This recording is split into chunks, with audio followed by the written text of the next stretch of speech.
ಯೇಸುವಿಗೆ ಸ್ತೋತ್ರ. ಇಂದು 2 ಸೆಪ್ಟೆಂಬರ್ 2025. ಎಲ್ಲರಿಗೂ ಸುಪ್ರಭಾತ. ಪೌಲನು ಕೊಲೋಸ್ಯ ಸಭೆಯ ವಿಶುದ್ಧರಿಗೆ ಧರಿಸಿಕೊಳ್ಳಲು ಹೇಳುತ್ತಿರುವ 5ನೆಯ ಸದ್ಗುಣ ಅನ್ನುವಂಥದ್ದು ದೀರ್ಘಶಾಂತಿ. ಇಬ್ರಿಯ ಭಾಷೆಯಲ್ಲಿ ಮಕ್ರೋಥೀಮಿಯಾ ಎಂಬ ಪದವನ್ನು ಬಳಸಲಾಗಿದೆ. ಪೇಷನ್ಸ್, ದೀರ್ಘಕ್ಷಮೆ.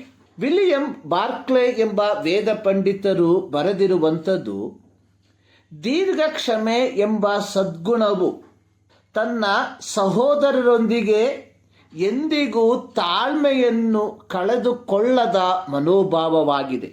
ಆತ ಮುಂದುವರೆಸಿ ಬರೆದಿರುವಂಥದ್ದು, ಅವರ ಮೂರ್ಖತನವಾಗಲಿ, ಅವರು ಪಡಿಸುವ ಅವಮಾನವಾಗಲಿ, ಅವರ ಕೆಟ್ಟ ನಡವಳಿಕೆಗಳಾಗಲಿ, ದೀರ್ಘಕ್ಷಮೆ ಎಂಬ ವಸ್ತ್ರವನ್ನು ಧರಿಸಿಕೊಂಡಿರುವ ವ್ಯಕ್ತಿಯನ್ನು ಎಂದಿಗೂ ಕೋಪಕ್ಕೆ ಕೊಂಡೊಯ್ಯುವುದಿಲ್ಲ. ದೀರ್ಘಶಾಂತಿ ಯೇಸು ಕ್ರಿಸ್ತನ ಗುಣಲಕ್ಷಣವಾಗಿದೆ.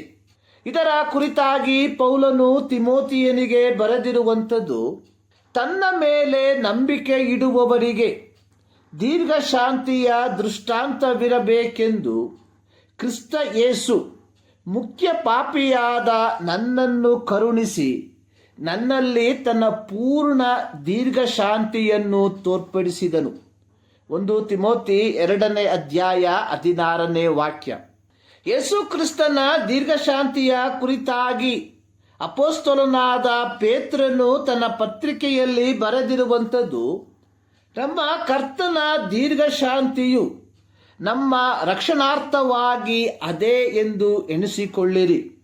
2 ಪೇತ್ರ 3ನೇ ಅಧ್ಯಾಯ ಅದರ 15ನೇ ವಾಕ್ಯ. ಇದೇ ಅಧ್ಯಾಯದ 9ನೇ ವಾಕ್ಯದಲ್ಲಿ ಬರೆದಿರುವಂಥದ್ದು, ಕರ್ತನು ತನ್ನ ವಾಗ್ದಾನವನ್ನು ನೆರವೇರಿಸುವುದಕ್ಕೆ ತಡ ಮಾಡುತ್ತಾನೆಂಬುದಾಗಿ ಕೆಲವರು ಅರ್ಥ ಮಾಡಿಕೊಳ್ಳುವ ಪ್ರಕಾರ ಆತನು ತಡ ಮಾಡುವವನಲ್ಲ. ಯಾವನಾದರೂ ನಾಶವಾಗುವುದರಲ್ಲಿ ಆತನು ಇಷ್ಟಪಡದೆ ಎಲ್ಲರೂ ತನ್ನ ಕಡೆಗೆ ತಿರುಗಿಕೊಳ್ಳಬೇಕೆಂದು ನಿಮ್ಮ ವಿಷಯದಲ್ಲಿ ದೀರ್ಘಶಾಂತಿಯುಳ್ಳವನಾಗಿದ್ದಾನೆ. ನಮ್ಮಗಳ ವಿಷಯದಲ್ಲಿ ಆತನು ದೀರ್ಘಶಾಂತಿ ಇಲ್ಲದವನಾಗಿದ್ದರೆ ಇಂದು ನಾವ್ಯಾರು ರಕ್ಷಣೆಯನ್ನು ಹೊಂದಿಕೊಳ್ಳಲು ಸಾಧ್ಯವಾಗುತ್ತಿರಲಿಲ್ಲ. ಯಾಕೋಬನು ತನ್ನ ಪತ್ರಿಕೆಯಲ್ಲಿ ಬರೆದಿರುವಂಥದ್ದು, ಸಹೋದರರೇ, ಕರ್ತನು ಪ್ರತ್ಯಕ್ಷನಾಗುವ ತನಕ ದೀರ್ಘಶಾಂತಿಯಿಂದಿರ್ರಿ. ನೀವು ಒಬ್ಬರ ಮೇಲೊಬ್ಬರು ಗುಣಗೊಟ್ಟಬೇಡಿರಿ, ನ್ಯಾಯ ವಿಚಾರಣೆಗೆ ಗುರಿಯಾದಿರಿ.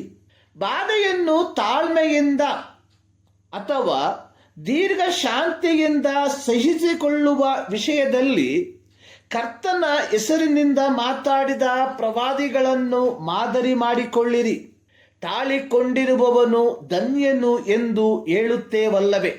ಪ್ರಿಯರೇ, ಕ್ರೈಸ್ತತ್ವ ಅನ್ನುವಂಥದ್ದು ನಾವು ತೋರ್ಪಡಿಸುವಂತಹ ಬಾಹ್ಯವಾದ ಧಾರ್ಮಿಕ ವಿಧಿವಿಧಾನವಲ್ಲ. ಕನಿಕರ, ದಯೆ, ದೀನಭಾವ, ಸಾತ್ವಿಕತ್ವ, ದೀರ್ಘಶಾಂತಿ ಎಂಬ ಸದ್ಗುಣಗಳನ್ನು ಧರಿಸಿಕೊಂಡು ಕ್ರಿಸ್ತನ ಮಾದರಿಯಲ್ಲಿ ಈ ಲೋಕದಲ್ಲಿ ಜೀವಿಸುವಂಥದ್ದು. ನಾವು ಈ ಸದ್ಗುಣಗಳನ್ನು ಧರಿಸಿದ್ದೇವ. ಈ ಮುಂಜಾನೆಯಲ್ಲಿ ಸರ್ವಶಕ್ತನಾದ ದೇವರು ಈ ಆಲೋಚನೆಗಳ ಮೂಲಕ ನಿಮ್ಮನ್ನು ಆಶೀರ್ವದಿಸಲಿ.